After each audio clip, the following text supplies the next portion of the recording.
Okay, next topic. Have you got more than one pocket? There have been studies that say that, or that have shown that the bigger the plate, the more food that you will eat. Okay? And they did an activity like this where basically they had like bowls of soup and they had put like a funnel from the bottom of the soup bowl, and they just kept increasing the food. And the person basically has no way of measuring like how much food. So if you've ever eaten, and I know you think sometimes that experiment has been done to you, right? You're eating like a bowl of soup and you're like, when is this going to finish? And you're not even moving down in it. Or you drank some coffee and you felt like, the coffee's not even going down. You keep sipping, and it's still up there. What are you focused on? You're focused on finishing the cup. You're focused on finishing the bowl. And so understanding that, if that's the case, you're going to eat more if the bowl is bigger. How many bank accounts do you have? Or in other words, how many pockets do you have? And usually people have just one big pocket. They have one checking account, no interest-bearing account. It's just that one. Where does their money go? It just goes all in the same direction. And it's all in one place. The bigger the bowl, the more you will eat. That's just scientifically proven. It's not about willpower or anything. It's just you have a big plate and you're going to eat more. You have a big bank account and you'll just spend a lot of money. When people make, for example, let's say they have made $400 million in one day. Okay, $400 million in one day. Come 1 week later, and they have lost a huge chunk of that, right? Come 1 week later, they've lost a huge chunk of that money, and it's because they haven't understood this concept. And that is, the reason that they lost the money is because they made the money, yes, but they left it in one account. So basically, those people who said, they've invested in stocks, your money is like in that one stock. It's not moving out. And when that stock goes down, so does your money. And if all your money is invested into one stock, for example, then when the stock market goes down or, there's a calamity or something like that, everything goes down together. You have to understand this principle that we're going to talk about, and that is moving your money into different pockets. Okay? So let's imagine that you've got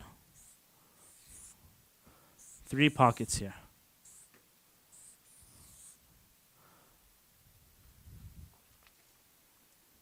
And some people, when it comes to this what I'm about to talk about, some people have spoken about, dividing it into more than one pot, dividing it into 6 pockets, dividing it into a whole bunch of pockets. But I would say that typically a person usually only has one bank account, right? That's just the way it is. They might charge you $10 per month on your bank account or so on, but the person's just dealing with one bank account. So you've got 3 pockets. And I've done this in my own life, and inshallah ta'ala, you'll find lessons for it. Maybe you have some advanced way of doing it. Alhamdulillah, I'm happy for you. The first one is a security pocket. A security pocket, and you've gotten to understand how much you need per month, right? So you've got like that specific number. When we were talking with Yusuf and Omer, we said 3305. That was Omer's, right? I think Omer's coming in right now. Yes, it was Umair's. 3305 times 3. Okay? So if you have expenses per month, $3,305 times 3, now you have a security pocket. This money needs to get separated out, right? So you 3 months of your expenses, take it and separate it out. And like Sheikh Riyad was asking yesterday, like some people say it should be 6 months. Obviously, this is going to come out to somewhere in the range of $9,900. Some people might say, you know what, 9,915. Your first step, right? Your first decision is before you spend on anything, put that money aside, separate it out so that it is, your safety. If anything happens to you, everything collapses, you lost your $400 million, you still have 3 months of expense. And so your fear factor for, when Nabi about the anxiety thing, the issue of anxiety, when you have 3 months of spending expenses that have been separated out and they're always there, your anxiety level goes down. Now, what if your anxiety doesn't go down? You're like, what if I get laid off and 3 months isn't good? Then increase it, right? Put it to 5 months, put it to 6 months, whatever it is. Obviously, that'll get to like 20,000, if that makes you feel comfortable, 20,000, put that aside. But basically that's your security account. Take that out of your bank account, put it somewhere, basically where it's like untouchable. And the reason I say take it out of your bank account, because back to that big bowl, that plate, the more food that's in that plate, the more you're going to eat. So if this money is in your regular checking account, it will be spent. Some incident's going to happen. You know what? Oh, I really need it, and you're going to spend it. Because that's just the virtue of it. It's got to be taken out and separated out, put somewhere where it's like untouchable, right? It's like a bank account. From my experience, if you do put it into a bank account that has no ATM card, has no credit card attached to it. There's nothing. How do you get the money from this? You have to go to the bank and ask them for it. Something very difficult, which is actually something with regards to the food as well. If you make food hard to get, people will eat less. Such as, for example, nuts where you have to crack them. So if you had a bowl of nuts that you had to crack, what would you do?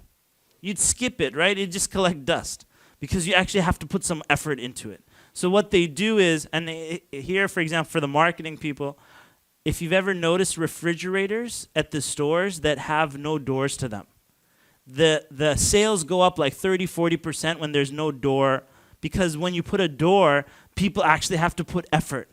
Remember back when you're going through the supermarkets and you skip all those refrigerators that have doors to them. You know what I'm talking about? You skip them. You're like, you've never opened that, pizza refrigerator that you have to open. But the ones that have no door to it, there's no effort. You just reach in and pull it out, so you purchase more, and they know that. They built those to make you buy more, right? So put this into account where you have no easy access to it. In fact, if it was like, I was going to say mutual fund, but not a mutual fund. Let's not say that. Anyhow, so wherever it is, no easy access to it. If you're married, give it to your wife. She won't let you touch it. Then comes the next pocket, which is basically your,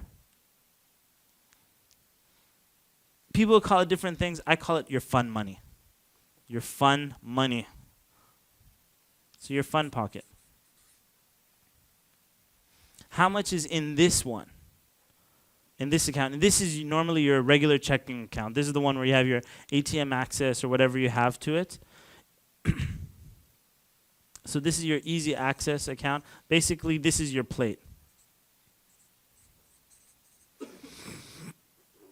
In this case of Umair's, like 3305, how much should he have in this account? I would say 3305. Just in the example of Umair, maybe put like an extra 1,000 on top of that. Right? So 4305, or maybe even an extra 1,500 if he's all right to go, right? Take questions at question time, inshallah. So let's suppose we gave him an extra 1,500 on top of this, comes out to 4805. This is his fun money. There's no pain involved. There's no sadness. He has access. He wants to eat out. He wants to do anything. This is the money that he has there. Right? Extra 1,500 on top of what his monthly expenses is, and then that's it. He's living his life, and there's no worries. Now, the excess money, where is it going? And it goes into your third bucket, and that is going to be your investment pocket. I'll take questions at question time, inshallah. This is this number plus 1,500, giving him some cushion. So this is his expenses plus an extra 1,500 on top of that to give him basically some leeway. It's coming from wherever, it's coming from the income, it's coming from assets, wherever it's coming from. Basically, if you go back to the balance sheet and you see that, when I said like income, it could come from assets. Money's coming in either just a paycheck or it's coming from your assets, right? So this is 1,500 on top of this. Then you have your investment pocket. Investment pocket is, you can do this in multiple ways, okay? You can, on one hand, basically say every month I'm going to put a certain amount towards this. So say, for example, every month I'm going to put this on auto billing from my online banking account. Auto billing takes out 500 from here. That's going to go to the investment account. The investment account could be something specific. You might have a mutual fund account, right? For example, like a stock market type of account, that the money goes out automatically into that account. That's an example of that. Or basically, you just need to separate it away from this. It needs to go somewhere else, another place that you do not have ATM access to, or you don't have any credit card access to. There's no access to this money. It's the type of account where you would need a good 20 days before you get money out of this account, right? And if in the case of stocks and money, you have to sell them and then transfer the money back. The harder it becomes to touch this money, you just never touch it. It'll go years and years and start building up, building up. If it's easy access, if it's another, like if you went to your bank and you got like a regular checking account, another regular checking account, and you transfer money from one account to the other, it's so easy to transfer it back, right? You just, you go back to your account, it's like transfer money back, and you will do it, right? You'll need that money, it'll come back. You have to make it so that you have no access to this, right? A good, like I said, 10, 15, 20 days before you actually get this money. And so the money goes into this. So you can either do this at, say, $500 a month going out of your account or $100 going out of your account, or you can basically say something like, anything in excess of this number goes to the investment account. Anything in excess. So anything after you got 4,800, right? Then it's like whatever money comes in after that, it just keeps going into that investment account. Untouchable, untouchable, untouchable. If you want to do it that way, but you have to realize you have to enjoy your money as well, right? You're not just saving up for retirement. I know the society as well, like the big thing that they're always focused on is the retirement payments, right? Everything is retirement, retirement, retirement. And it's not very exciting to save for a retirement, right? If you want to live your life, why waste all these younger years of your life? Usually it's just someone until they hit 65 and then they start actually spending their money if they even reach that age, right? So I'm saying that enjoy your life as you go along. After you've taken money out of here, so it could be a simple payment, something that you're capable of. You might want to increase it later and change it. But let's make it easy. Let's say $100 is going out on the 15th of the month. And it is automated. So as time goes by, 1 year goes by, you have 1,200 in this account. Another year goes by, you have 2,400. And now when you start investing, you don't touch this fund money, you go to the investment account. Someone comes along later, it's been like 2-3 years that you've been doing this. Someone says, I have this idea, I want to purchase some jilbabs from Pakistan and sell them at the upcoming, Islamic conference, stuff like that. You're like, sure, I'd like to give you the money to do that. They're like, sure, I need the money, I need some capital. You work together, you share the profits, you share the losses, alhamdulillah, it's a halal business.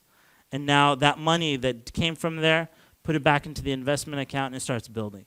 This is your investment money, it just keeps growing, growing, growing, inshallah ta'ala. This fund money, one thing that will happen now,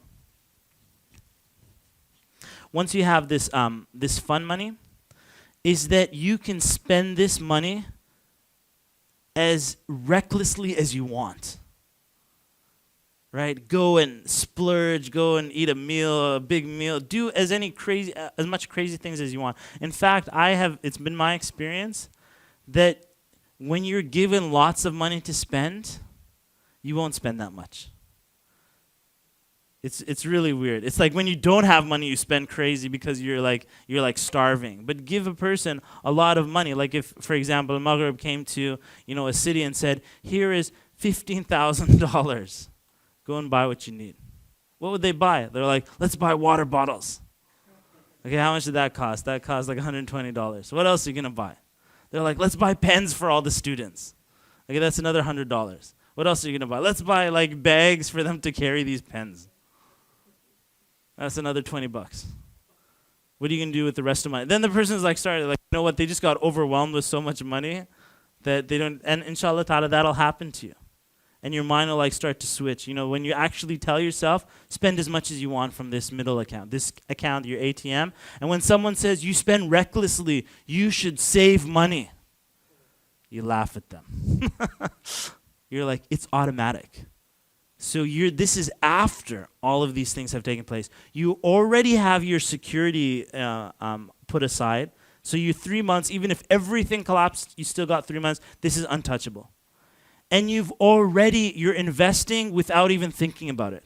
The money is just automatically leaving. Once these things come into place, you'll find that this account, your biggest problem will be that it just keeps piling up in more and more and more, and you won't find things to purchase on. At that point, you start giving sadaqah. At that point, you start, you find people here some extra money. You start giving bigger tips at restaurants and stuff like that. Everything, like, life is forever happy after that, inshallah ta'ala. It's been my experience sometimes when people start making money that obviously they're in a saving mode, right? There's like save money, save money, save money. Got to get 3 months security, got to invest, got to this. And then they forget to actually like enjoy life. And they become like the most stingiest people. There was a woman who, she died by herself in some apartment in New York, and nobody knew she was dead and things like that. And then when they actually checked her asset, she was a millionaire. She had invested in stocks in like the 1960s or something like that. They had grown and grown and grown. She was a multimillionaire or something like that, and everybody's like, wow, she made so much money. But look at her life. She died a stingy miser, and she had no benefit from this money, no benefit. So what's, just because your bank account is at a certain what are you benefiting from it? A lot of people actually are stingy. There's a story. Someone told me in Medina that always kind of like, I remember this story. There's a sheikh that traveled to like Russia. And he was doing dawah there and stuff like that. And he put his bags in the hotel. And he had like a lot of bags and stuff like that. And then the student said, we're going to this other place in Russia and we're going to spend the night there. So let's check out and like take the bags with us. And the sheikh told them, the sheikh's opinion was that, let's keep this hotel room and leave the bags here. And then he said, if the money doesn't serve us at times like this, then what's the benefit of the money? If money doesn't serve us at times like this, then what's the benefit of the money? And I always remember that and remember that money is meant to serve you, not that you serve the money. How many times have you suffered just so you could save like $100? Right, $100, like a flight. It's like, it's going, what's the thing, connection? I have something specific. I'm going to Abu Dhabi, for example. Abu Dhabi airport has a hotel. And the hotel, I think it's like $100 for a couple of hours. All right, $100 for a couple of hours. But I said, you know what? If I'm at the hotel, this money's meant to serve me. It's not like, I'm going to save the money and I'm just going to suffer myself. I'm like, you know what? Let me get a hotel room and enjoy myself. I remember the sheikh. If the money doesn't serve us at times like this, then what's the benefit of the money?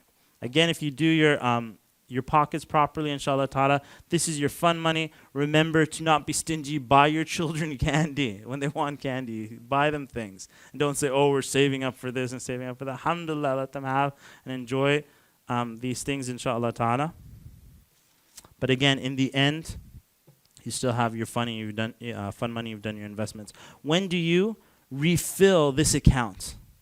When do you refill it? So Umair basically, at 3305, that's his expenses for the month. So when does he refill this? His expenses will go down. He can decide when it's time to refill.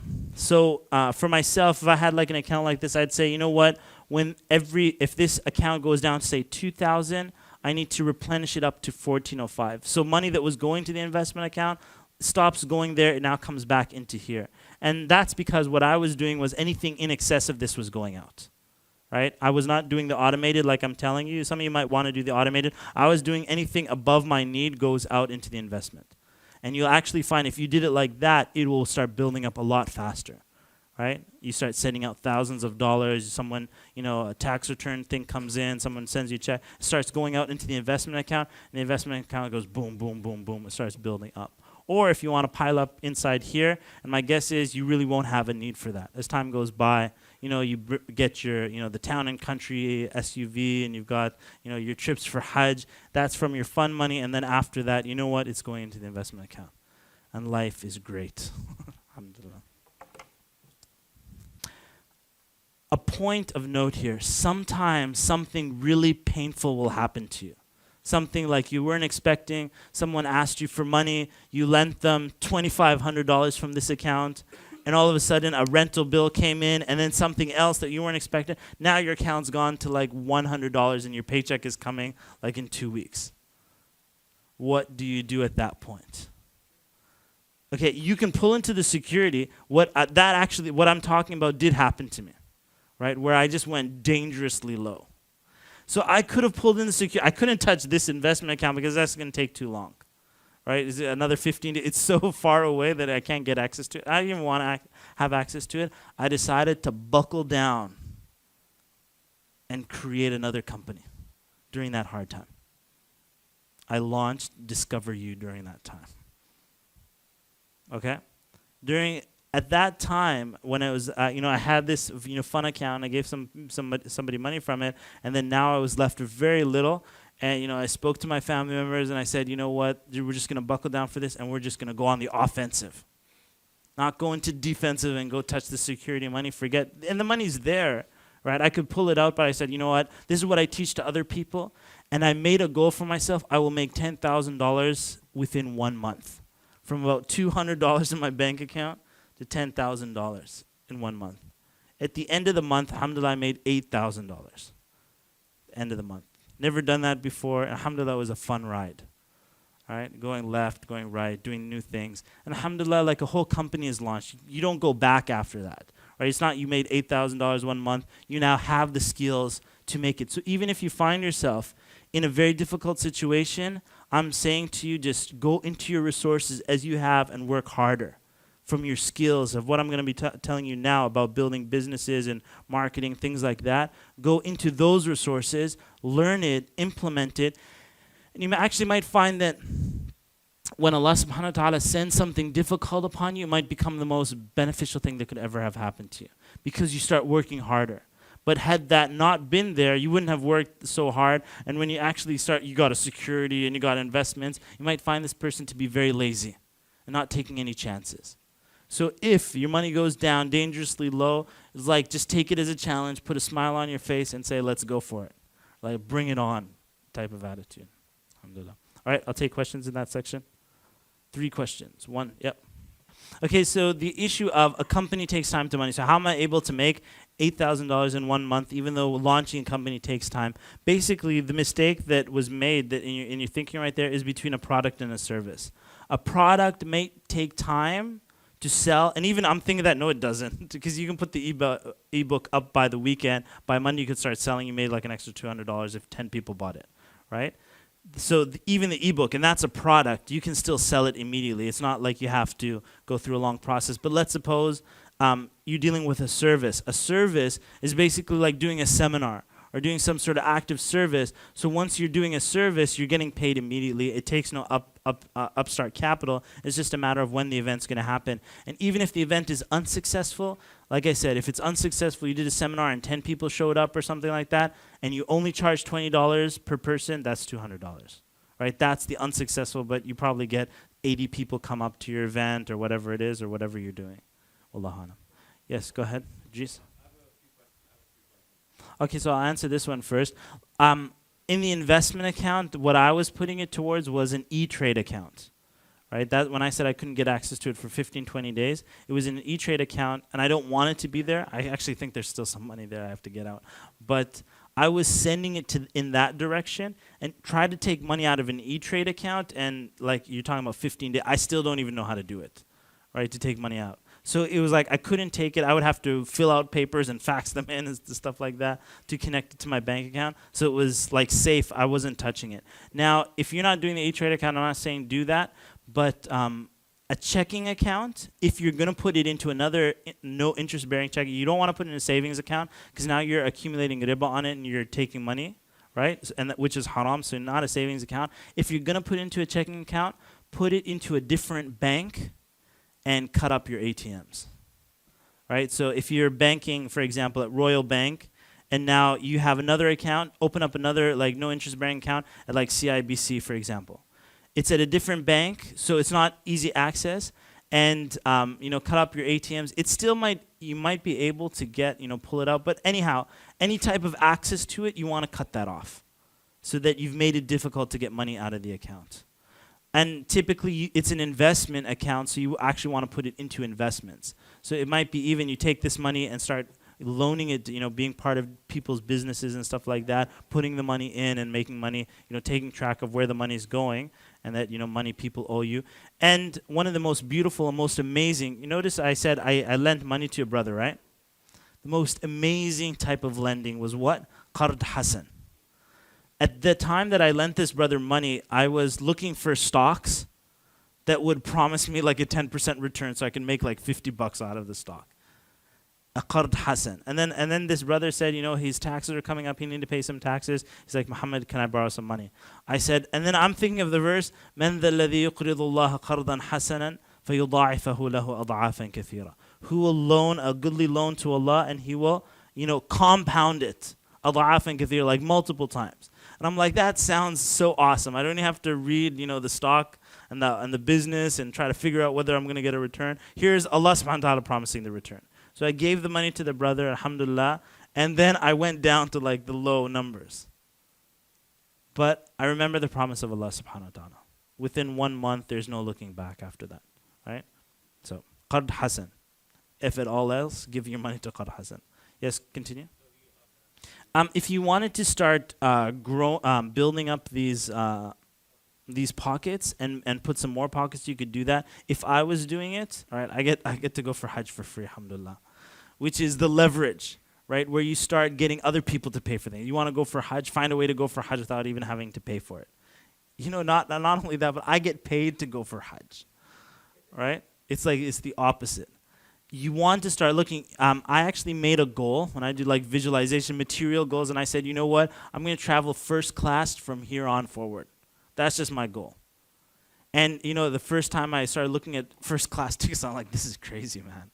Right? A ticket to London first class is like $6,000. Australia is $15,000 to Australia. But I found a way to do it, alhamdulillah. I mean, like, since I made that goal, that was like a year and a half ago, and alhamdulillah, I've just been traveling first class ever since. And then once you start traveling like that, then they start giving you discount coupons, and that's why they inflate it, is because they do it for the people that are traveling. Anyhow, so the question back to you is the Hajj. What would you do? I would say, for example, if it's in this account and you've gotten consistent and whatnot, and you're putting money aside to the investment account, you could put money aside for the Hajj, but I might even, like, this account will start building up. So when I was saying, like, after 48.5, like, just take everything out after that, I would say that, in this case, don't take it out, let it grow within here. Just take like $100 out or whatever amount is. This will start to grow. When Hajj time comes around, this account will be like plump, inshallah ta'ala. Able to get on a payment plan, for example, for a Hajj. Different groups have payment plans. Our group has a payment plan. Just get on the payment plan, and then now they're taking the money. You don't have to put in a different account. You're giving it directly to them, inshallah. Yeah. It's your, like I said, if you need to put more cushion into this account, then go ahead and do it, right? So you're giving time for sadaqah. I would, if when it comes to sadaqah, I would automate my sadaqah as well, right? So you're sponsoring an orphan every month. They're taking money out of your account. You sponsor an orphan, it's like $20 a month. Maybe, let's suppose maximum you sponsored a couple of orphans, it's $100 a month. Automatically, it takes that money out of the account. So your sadaqah has been automated as well. Sure. What's the benefit of being spontaneous? It's sort of better. Here's the problem with the spontaneous, is that spontaneous doesn't happen enough times. Obviously, you're spontaneous when it comes to coffee, right? And the biscuits, because they're always marketing it. But is a child always coming up to you asking for money and you're spontaneously giving to them? No, right? There's a fundraiser, but how often do the fundraisers come along? They come in Ramadan. You could be spontaneous during that. But other than that, is there a fundraiser going on this month? Yeah, there's no problem with that. You can. Nobody says that, it's back to the and or type of mentality. Because you're giving automated sadaqah, does that mean you can't donate spontaneously at the masjid? But if you forget at the masjid, you can still, at the end of the month, after you've forgotten, you're still giving sadaqah. And that's the benefit of the automated. Allah. Take one last question, we'll move along. Yes, Sir Umar. Okay, so the question is, if you had debts, how would you prioritize with doing the bucket? Debt management isn't really my specialty. So I know there are people out there that have specialized in debt management. It's been my experience, that actually a lot of people are actually interested. When someone's in debt, they're interested about this topic. Usually, the issue ends at that point. In the security or fund or investment, basically you want to start putting your money and pay off your debt ASAP. There's no fun time. There's nothing like that. You know what? It just all goes to the pays off the debt. All the money is just there because even if you built up like a security and you had debt, your debt's going to eat you alive, right? You start putting your money towards the debt. All focus goes on paying off that debt and gets you out as possible because if you have debts, then you have holes in all these pockets. All your income has these holes. The money that you're trying to save, basically when it's a debt, and if it's a riba debt, you're talking about like 20% interest on that, 30% interest. It eats the person alive. It's a better investment to just, basically invest in paying off your debt. Like right from the beginning, just pay it off, finish it off, and then move forward, inshallah ta'ala. All right, we will move along.